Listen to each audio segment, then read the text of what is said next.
welcome to Would I Lie to You, the show that tests our panellists' ability to lie. On Lee Mack's team tonight, we have a rock star physicist, which means he can throw a TV out of a window whilst calculating its speed of trajectory.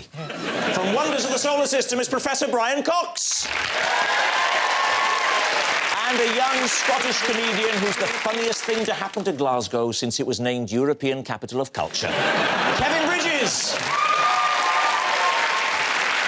And on David Mitchell's team, someone who spent the last 3 years in a coma, reliving the 80s. No, it's not Bruce Forsyth. From Ashes to Ashes, Keeley Hawes! And a comedy actor who went to university with Rachel Weisz and Sam Mendes, so he's perfectly comfortable in the company of major stars. This will be a bit different for you tonight. It's Stephen Mangan! And so to round one, Home Truths, where our panellists each read out a statement from the card in front of them. To make things harder, they've never seen the card before, so have no idea what they'll be faced with. It's up to the opposing team to sort the fact from the fiction. And first up is the mighty Stephen Mango Mangan. Right. I have nicknames for both my big toes. Lee's team, what do you think? What's the nicknames? Leslie and Scruple. Oh, what? Scruple. Scruple? Yeah. Why Scruple? Leslie was Leslie was the nickname me and my first girlfriend had for our baby that we were going to have. We were planned about getting married and having a kid, and we were going to call it Leslie as a joke because it's it's a nice name, but we weren't actually going to call it Leslie. And then one day the foot was out the end of the bed, and this is so embarrassing. And you thought, let's try for that baby. I said, there it is, and she said, there's Leslie. It was just, it just stuck. And what about Scruple? Oh, this is ridiculous. There was a kind of... she was very religious, and she used to believe there was an angel. You had an angel of... You had Steve, a do you want good a minute angel... to think about this? What's that? You have a good angel and a bad angel on your shoulder who, when you're about to do something awful... will say, don't do it, or do it. So, well, like, go on national television saying you got a nickname for your toe, that's all. So, Leslie, our baby, we wanted it to have the good angel to be dominant. We wanted Leslie to have scruples. So the other toe became Scruple. It was Leslie's kind of conscience. This is how religions get started. If he's made that up, he's an absolute genius. Then I would imagine it's probably true. What are you saying then, Lee? It's got to be true. You think it's got to be true? It's got to be true. It's got to be. Kevin? I think it's true. Still think it's true. And you think it's true? I do. And you're a professor. Do we call you doctor or professor? Whatever you'd like. So what are you going to say? I'll go with the team and say that's true. Saying it's true. OK. Steve Mangan, is it true or is it a lie? It is a lie. Well done. Very good. Yes, it's a lie. Stephen does not have nicknames for both his big toes. It'd be a bit weird to give your body parts silly names. As I said to my Lee Mack in the bath just the other day. My penis. Keeley Hawes is next. I lied to my husband that I was good at tennis and had to have secret lessons when he arranged a doubles match. Oh, all right, there we are. Lee? Why would you lie to your husband about Because he wasn't my husband at the time, and I was trying to... Woo him? Woo him. He's very sporty, so I told him I could ski. And has he subsequently asked you to go skiing? He took me skiing. Did you have to learn to ski? It was truly terrible. Well, somebody called Just actually taught me how to ski. Just? I can recommend Just. Skiing.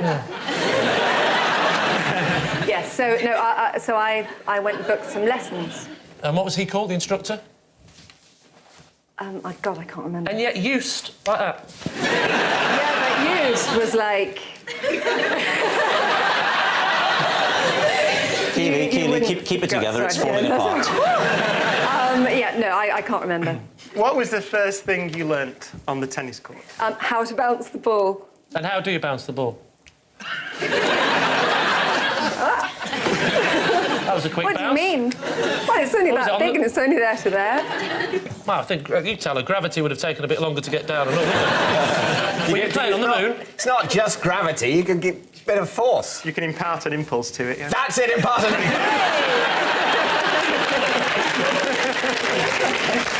The rate of change of momentum is proportional. Don't to push the it. force. Did you win?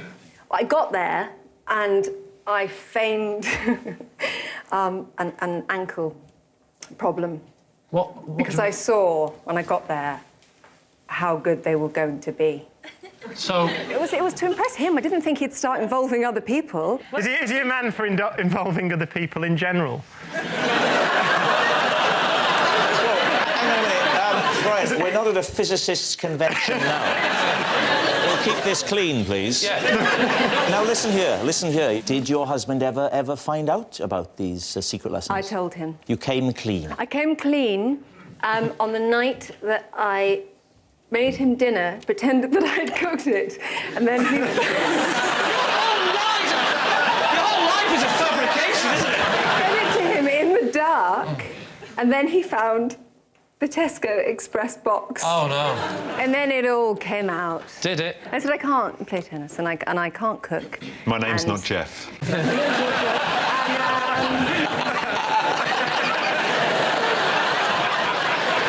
So what are you going to say, Lee? Truth or lie? Kevin, true or lie? I think it's true. I think it's true? believe that. What do we think? True. I'll have to go with the team then. I'll say that. So you're saying it's true? Oh, all right. Keeley, truth or lie? It's absolutely true. Well done, Steve. I was doubting that one. Nice work. Yes, it's true. Keeley did lie to her husband that she was good at tennis and she did have to have secret lessons when he arranged a doubles match. I had a relationship go wrong because I couldn't play tennis. Looking back, I should never have told that bloke I was Sue Barker. Kevin, you're next. I once accidentally bought a horse. Sorry? You bought a what? A horse. A horse. Sorry, I missed the S. You claim that you once accidentally bought a horse. Am I right? You're right. Right, fine. We're all clear. Under what circumstances? What did you think you were buying? I never thought I was buying anything. I thought I was renting.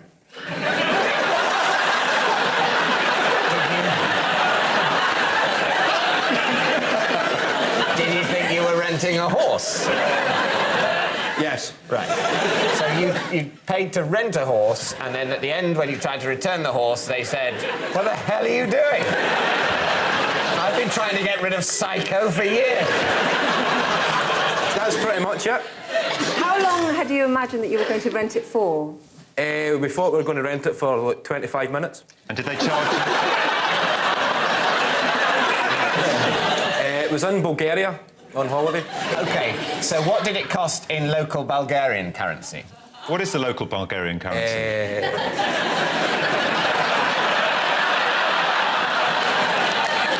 It was. We're going to It was lose. 200 lev.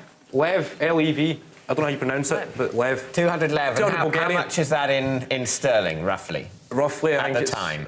at the time, I think it was at £90.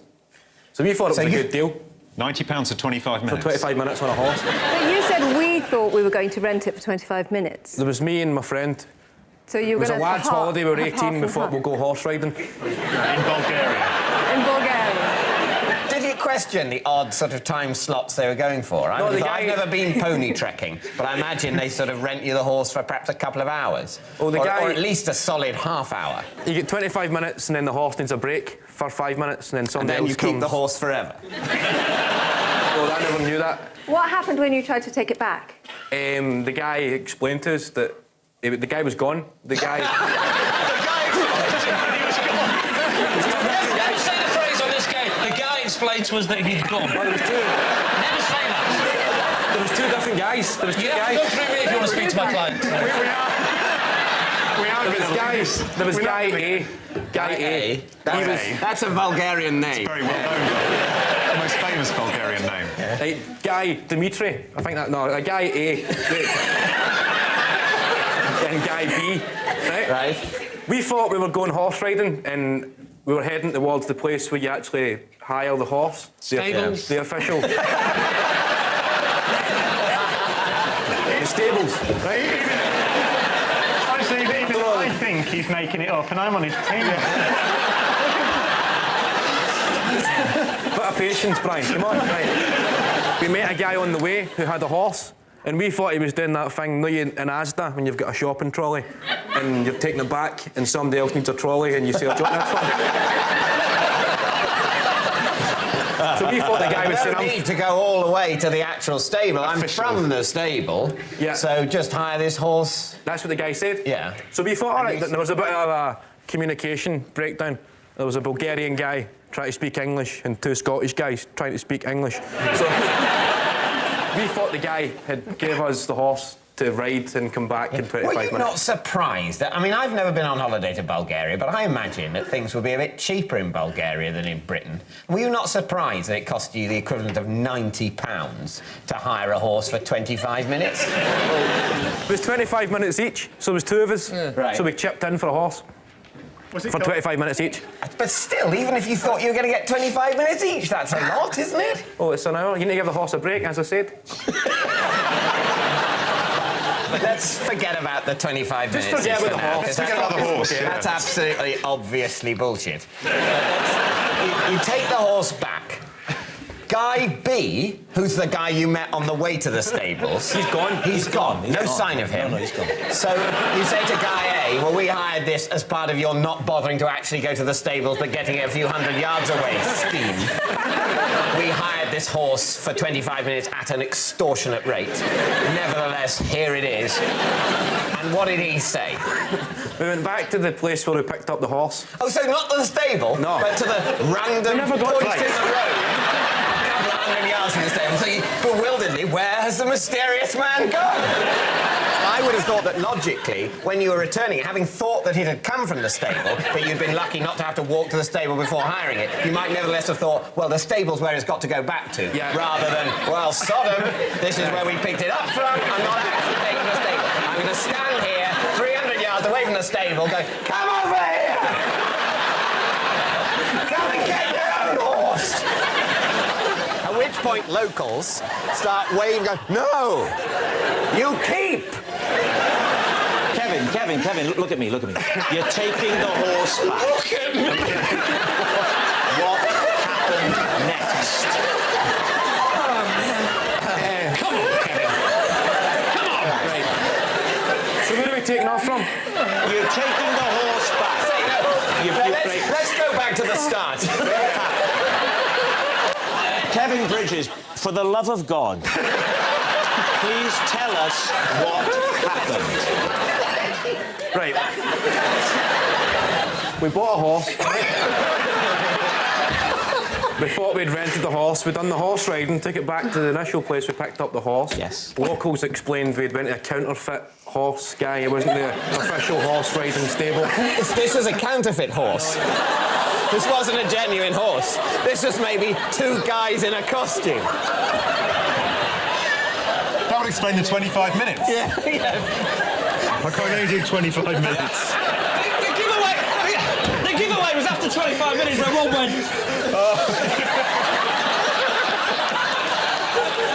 Right, let's crack on, lads.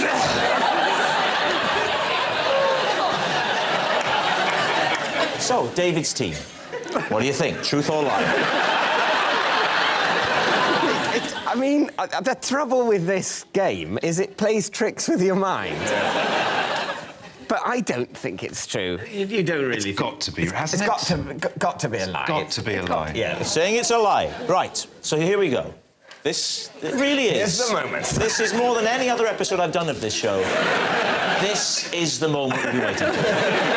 Kevin Bridges, is it true or is it a lie? It's true.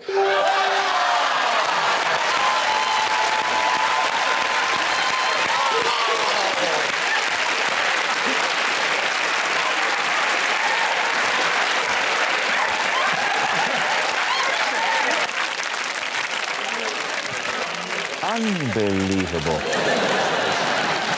Right, Our next round is called This Is My, where we bring on a mystery guest who has a close connection to one of our panellists. This week, each of Lee's team will claim that it's them that has the genuine connection to the guest, and it's up to David's team to spot who's telling the truth. So please give a warm welcome to this week's special guest, Drac. Welcome, Drac. So, Kevin, what is Drac to you? This is Drac. He's my dad's friend. He took me out for a driving lesson and I reversed through a chip shop window.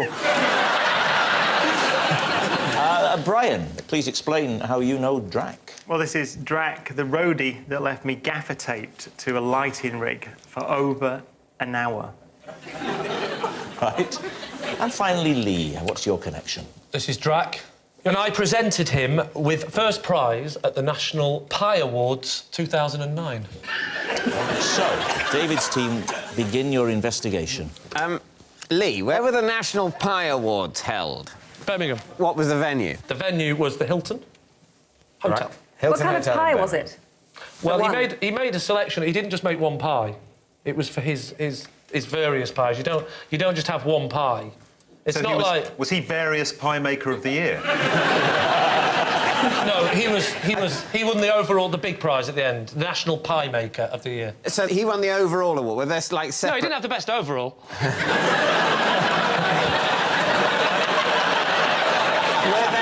What were the separate awards? Were there like apple pie, steak and kidney pie, and then Drac won the big, you know, like best film, best pie. You don't just have one pie. You have to have, I think, two or three pies. I think we understand that you have to demonstrate the ability to reproduce the pie. Otherwise, it literally is just one pie. And as soon as the judges have tasted it, well, what does it matter? That was a pie. That pie's gone. It was two or three pies he produced that year, but I Two or three. I think he wants to up production, actually. They've done the pie tasting and judging on another occasion. Yeah, they'd voted on it. People had voted on it, and there was like a pop chart. It's a pie chart. He brought... It was... you like the pie chart, Gav, didn't you? I thought you'd like it. Did you announce then the winner is Drac, or did you say his full name, which is... I said the winner is Drac. What about Brian and Brian gaffer Kevin? taped to a lighting rig. For how long? Over an hour. Over an hour. Why, may I ask, were you gaffer taped to a lighting rig in the first place?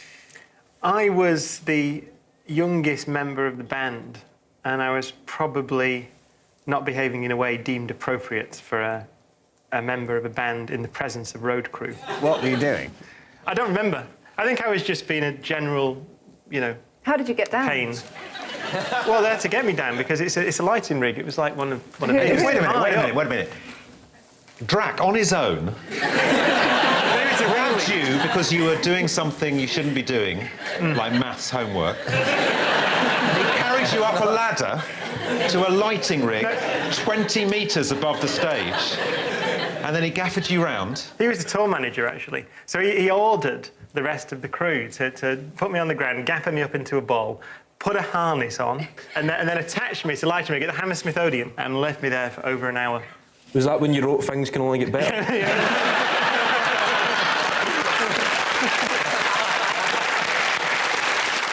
And you can't remember what you did that had offended them? No, I think it was just a build-up, I think, of absolute annoyance over many weeks. I can believe it. OK, so Kevin Bridges, it was something to do with the car. Well, yes, he's a friend of your dad's and he took you on a driving lesson. Yeah. And you ended up reversing through a chip shop window. Yeah. His name's Duncan. Duncan. He gets called Drac because it's like D-R-A-C, and he used to be known as Duncan from the RAC because he's a driving instructor, and then that got shortened to... What were you trying to do, a three-point turn? What was... No, it was the first lesson. Right. And we thought we'd do reversing, because that's Drac's attitude. Once you've learned going backwards, going forwards is a piece of cake. It's the way he sees life and the way he sees driving tuition. But... You've got a chip shop by the side of a road, so the car is not facing... The front of the back of the car is normally not facing a chip shop, is it?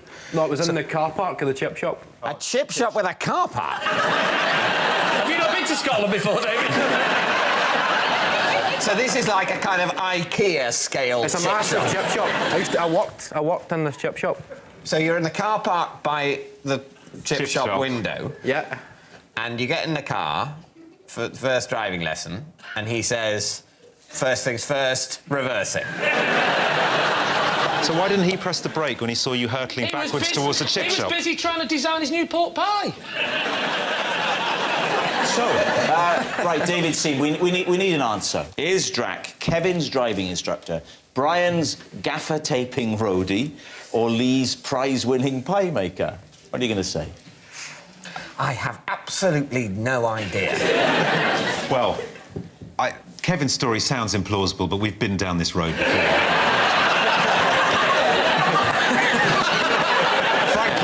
Nothing would surprise me. If he said he'd unscrewed his leg and it had walked to China on its own, I'd believe it. Leading a corporate, isn't pies a bit...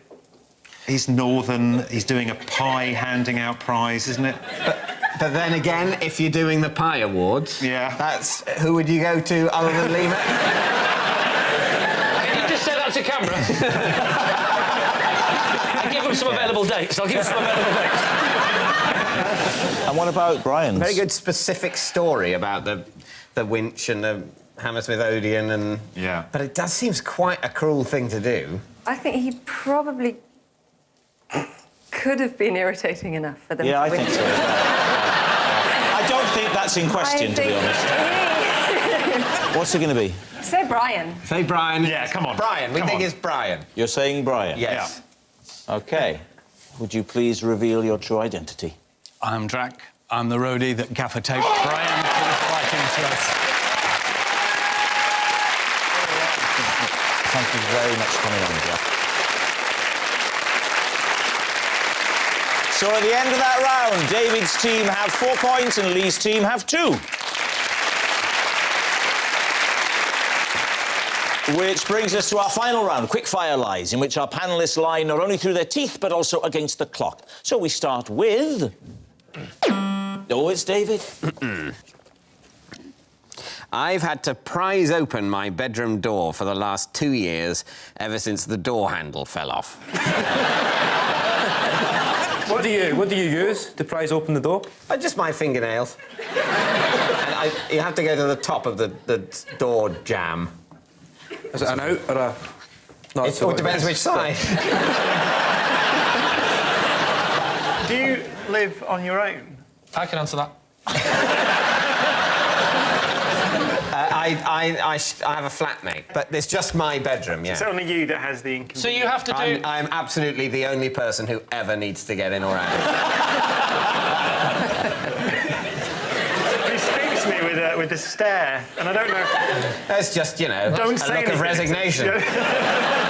Why haven't you just whipped out a knob and affixed it to the entrance? Basically, it's not really... You can't just screw it back on because the holes that the screws... The thread's gone. That's it!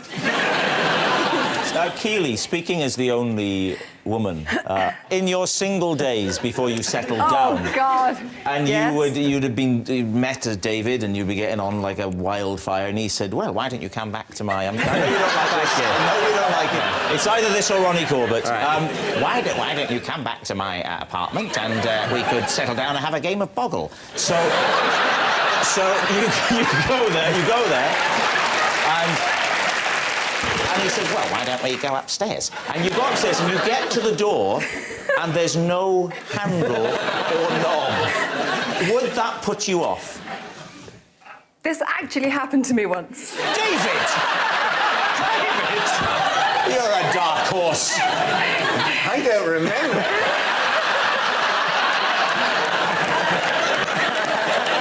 I stayed over, and when I got up in the morning to leave, I couldn't get out. And I didn't know where I was. You didn't know where you were? Wow, really? I had to ring the fire brigade. I think I had should to say, call at this out point, of the this was window. not at my house. And they had to come and put a ladder up to the window and give me a fireman's lift out. Where was the man who you'd gone back with? He'd gone to work. He'd gone to work and you- locked oh, you but in you for didn't later. know. Didn't know. She'll keep till I get back.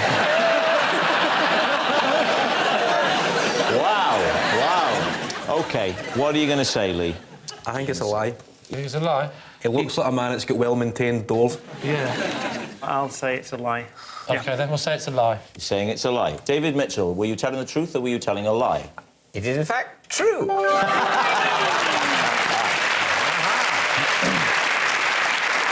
Yes, it's true. David has had to prise open his bedroom door for the last 2 years, ever since the door handle fell off.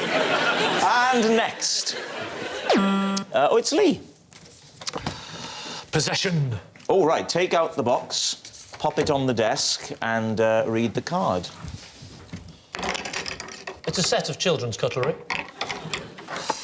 This is the children's cutlery I used when I went on a special diet. It helped to make the portions on my plate seem bigger. David's team, do you believe that? So, Lee, how long did you use the cutlery for, then? Well, if it was a big meal, 10 minutes. In terms of weeks or months? How long Nothing was that big.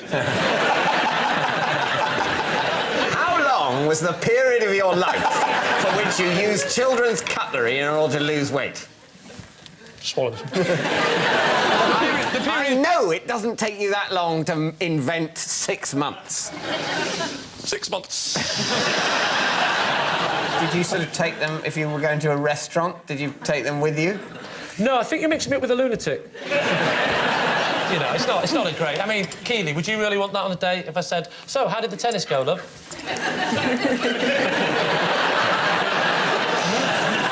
I could take it into the bedroom and go, you don't think it's big? Look at it against this.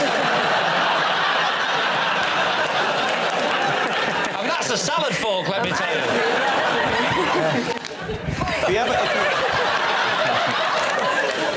And what gave you the idea? Where was the inspiration for this? I read it in a book. You read it in a book? Yes. Which book was that? The Book of Dieting. The Book of Dieting? No, it was a Big book of stupid dieting. Right, David, what do you think? It's a lie. It's a lie. Keeley, are you in agreement with the rest I of think us? that's a lie. So you're saying no? OK. Lee Mack, were you telling the truth there? It was a lie. What a shock. It was a lie. Lee did not go on a diet which involved using children's cutlery for every meal to make his portions seem bigger. Oh, that noise signals time is up, and I can reveal that David's team has triumphed by 7 points to 4. But, of course, it's not just a team game, and my individual liar of the week this week is Kevin Bridges. Yes, a fine achievement for a young man of 24. As a Glaswegian, he can look back on that with satisfaction for the rest of his life. Another 10 years. Good night.